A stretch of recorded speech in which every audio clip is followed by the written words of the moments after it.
Hi, I'm David Gantt, your Buncombe County Commission Chair. I'd like to talk to you today about our May 15, 2012 meeting. Of course, the big business we had was to have the presentation of the budget. I'm going to talk to you a little bit about our budget. It has not been adopted. The way it works is the budget's presented one meeting. The next meeting we take public comment and make any amendments or changes. And then the final meeting, which will be about June 19th, we'll have the final vote on it. So it's kind of a three-part process. The budget presented was $337 million. It's 1% up from last year, which is good because we've got to kind of hold the line on that. It's the same tax rate as we had last year, 52.5 cents per hundred. We have had a lot of discussion about what's in it. And some of the pertinent parts are this. There are three main core services we do. You've got education, you've got law enforcement, and then you've got in public safety, and then you've got human services. Well, that's 82% of the budget right there. Now, we don't have to fund education as much, but those are, once you figure in the money we do there, and we are going to fund education, because it's the right thing to do. That's the wrong place to cut. But that's 82%. We heard some disturbing news is that in the past 10 years our food stamps have tripled. So people are still having a tough time.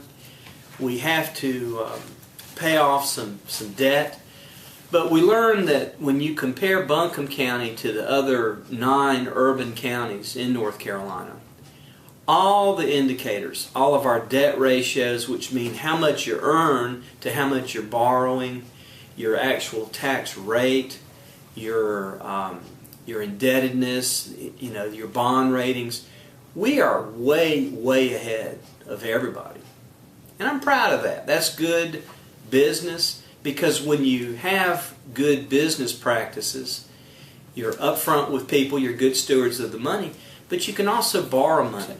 We're going to finance a public safety facility, and because we have good credit, we have good business practices, we're going to get a loan like 3.1 or 3.2%.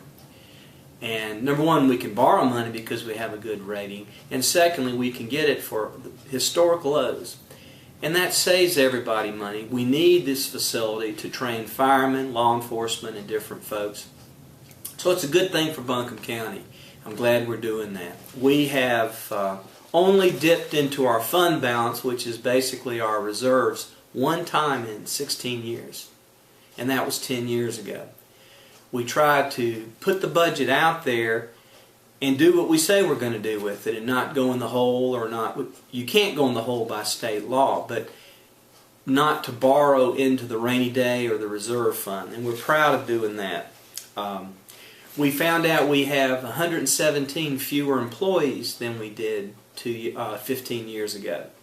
Let me repeat that. 15 years ago we had 117 more people working for Buncombe County than we do today. And I don't think anyone could doubt we're doing a lot more service. So we're doing this by efficiencies, by partnering with different groups. We're doing this by using technology. And we're asking people to do more than one job. When somebody retires or leaves, we don't replace them necessarily unless it's an essential position. We ask the other people in that department to pick up the slack. So these are things that we're doing to try to be good stewards. I think it's a good budget. There's some discussion about different salaries and benefits that we're going to be talking about in the next few weeks. We're looking forward to hearing what you have to say about it. The public hearing will be June 5th, and I invite you to come and tell us what you think about it. Every dollar is online. You can go check it, and if you can't find it for whatever reason, you can call me and I'd be glad to try to locate it for you. Another part of the meeting on May 15th was to talk about the Eagle Street development. And what's going on here is Eagle Street is a traditional, historically African-American portion of the downtown. It's right on to the side of City Hall.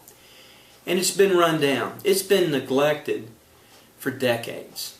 I I wouldn't say it's an embarrassment because you have some businessmen that have gone there and tried to fix it up, but it's really underutilized. Eagle Market Street, Mount Zion Church, Mount Zion Development Corporation, a lot of folks have gotten together and they're trying to build a residential and commercial building that will have 60 to 70 units of affordable workplace housing. That is so important to have that in downtown, because right now, thankfully and blessedly, we have a lot of folks living downtown, but most of those facilities are pretty high dollar. And we need something that's nice and clean and decent, but is affordable for working people. And this project's going to do that. It's going to transform that part of town. And we want to do that. But yet we want to keep the historical character of it. We want people to remember where it came from and what the history and culture of Eagle Street is. So this is a project. We basically said we will agree to commit $2 million in the future. And that might sound kind of weird to just not appropriate it, but here's the deal. For this to work, they're going to have to get some tax credits and going to have to get on a approval list for the state of North Carolina. There are a lot of folks competing for this money, and it's going to be hard to get. And so what they want from us and what they got last night, and what they want from us and what they got on May the 15th is our tentative approval that we'll do this in the future. Now, we can't bind future boards, and this deal may not ever happen, but we believe it will because of the unique character of it and how and where it's located and what it represents for our community. So we're hoping the units would cost anywhere from $200 to $780 a month rent, and that's exactly what we need. We need places that people can be at. We need places where people can live and work downtown. Another bit of business we did was that we heard about, we got a request from Waste Pro for an increase in their service charge. And we instructed staff to look at that and make sure that we were getting everything we were supposed to. The rate increase was based on the fuel expense going up. But it goes up for everybody, so we're going to have to look at that one real hard. Finally, we heard about the Aging Consortium. They're just doing some wonderful things.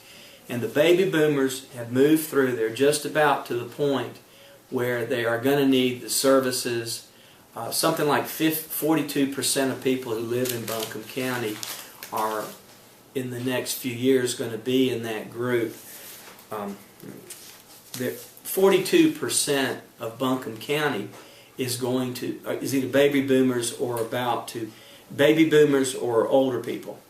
23% are already over 65, and you got another 26% moving up through the system. So we're going to have a lot of folks that have a lot of special needs for health services, and we're going to have to deal with that, and we're watching that very carefully. And we thank the Aging Consortium and the Council on Aging and Land to Sky and different groups for helping us project, because it's going to be a huge issue for all the leaders from here on out. 67% of our current 65 and older folks are going to need assistance that's not going to be affordable for them based on their income in the future. And so we've got to keep watching and really work on this to figure out ways to provide the services at a cheap, affordable rate. But it's got to be quality, because, you know, if you have a heart attack or you have some health problem, whether you're an old person or a young person, you don't want a paramedic or a law enforcement officer or a doctor coming in that's looking for another job. You want one that's pretty happy where they are. And so they give you the best service, and so that your safety and your health is taken care of to the highest degree. That's what we got to do. That's why we got to pay people. That's why we have to really study these trends. It's not an academic study. It's getting ahead of the curve so that we don't have bad things happen to people that live in Buncombe County. So that's a summary of what we did. I'm David Gantt, your Buncombe County Commission Chair, and thanks for listening to me today.